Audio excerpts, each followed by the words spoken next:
Assalamualaikum warahmatullahi wabarakatuh.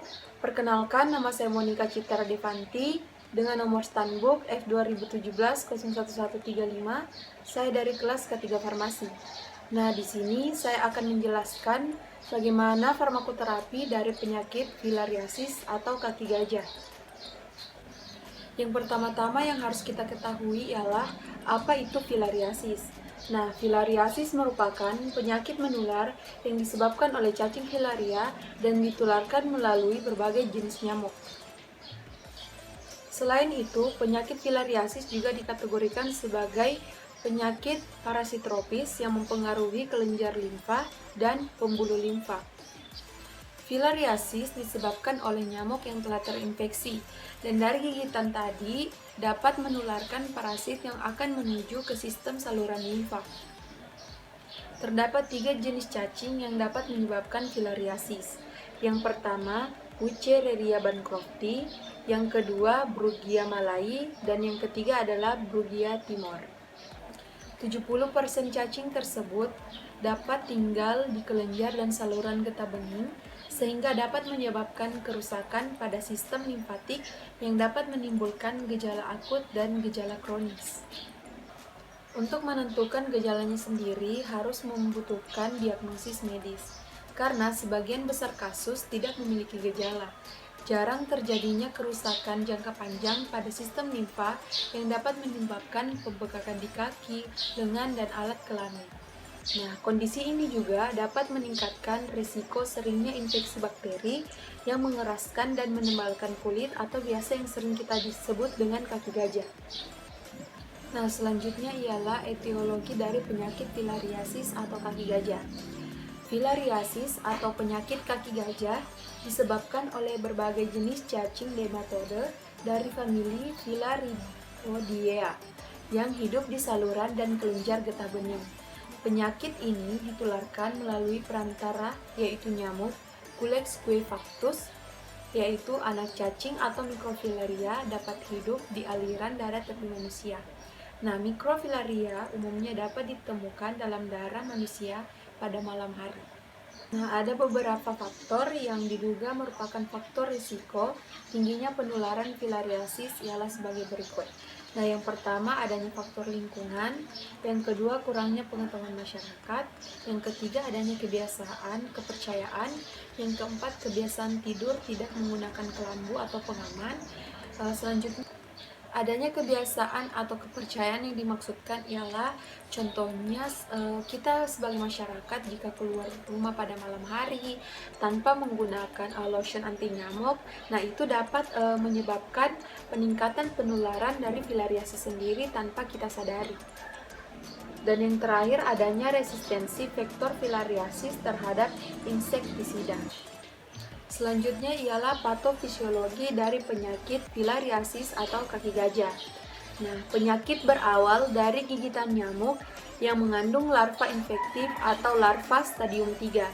Pada saat nyamuk menggigit manusia, larva stadium 3 akan keluar dari proboscis nyamuk dan akan menembus kulit manusia yang menjadi tempat gigitan nyamuk, kemudian akan bergerak menuju aliran kelenjar getah bening atau limfa manusia. Kemudian, larva stadium 3 yaitu Brugia malai dan Brugia timori akan berkembang menjadi cacing dewasa dalam waktu 3-6 bulan. Nah, sedangkan larva stadium 3 Wuchereria bancrofti akan berkembang dalam waktu 6-12 bulan. Lalu, infeksi filariasis umumnya disebabkan oleh Wuchereria bancrofti, Brugia malai, dan Brugia timori. Nah, ketiga spesies ini dapat bersifat nokturnal periodikti atau biasanya dia itu berkembangnya pada malam hari karena mikrofilaria berada di aliran darah tepi pada malam hari sekitar pukul 21 malam sampai 22 malam. Namun ada juga spesies yang bersifat diurnal periodikti bila mikrofilaria di aliran darah tepi selama 24 jam dan terjadinya peningkatan pada siang atau malam hari. Selanjutnya ialah manifestasi klinik. Manifestasi kliniknya terbagi menjadi 2, yaitu gejala klinis akut dan gejala klinis kronik. Gejala klinis akut dapat berupa peradangan kelenjar dan saluran getah bening, terutama di daerah pangkal paha dan ketiak, tapi dapat pula di daerah-daerah lainnya. Selanjutnya ialah gejala klinis kronis. Nah, gejala ini terjadi akibat penyumbatan aliran limfa, terutama di daerah yang sama dengan terjadinya peradangan dan dapat menimbulkan gejala seperti kaki gajah dan hidrokal. Selanjutnya, terapi dari filariasis. Terapi dari filariasis terbagi menjadi dua, yaitu terapi farmakologi dan terapi non-farmakologi. Adapun terapi farmakologi yang dapat digunakan ialah dapat menggunakan obat-obatan sebagai berikut. Nah, yang pertama ialah dietil karbamazin sitrat atau DEC. Untuk filariasis Bancroft-T, dosis yang dianjurkan adalah 6 mg per kilogram berat badan per hari selama 12 hari. Sedangkan untuk filaria brugia sendiri ialah dosis yang dianjurkan adalah 5 mg per kilogram berat badan per hari selama 10 hari. Adapun cara kerja dari obat DEC sendiri ialah dapat melumpuhkan mikrofilaria sehingga tidak akan bertahan hidup di tempatnya. Yang kedua adalah albendazol. Nah, albendazol juga dapat meningkatkan efek DEC dalam mematikan cacing filaria dewasa dan mikrofilaria tanpa menambah reaksi yang tidak dikehendaki.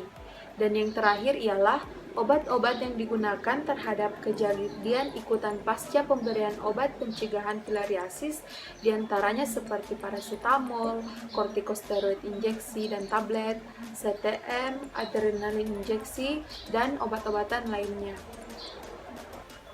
Untuk terapi non-farmakologinya sendiri dapat digunakan dengan berbagai cara seperti berikut. Yang pertama, dengan cara beristirahat yang cukup. Yang kedua, banyak minum air. Yang ketiga ialah latihan fisik terhadap tubuh yang bengkak.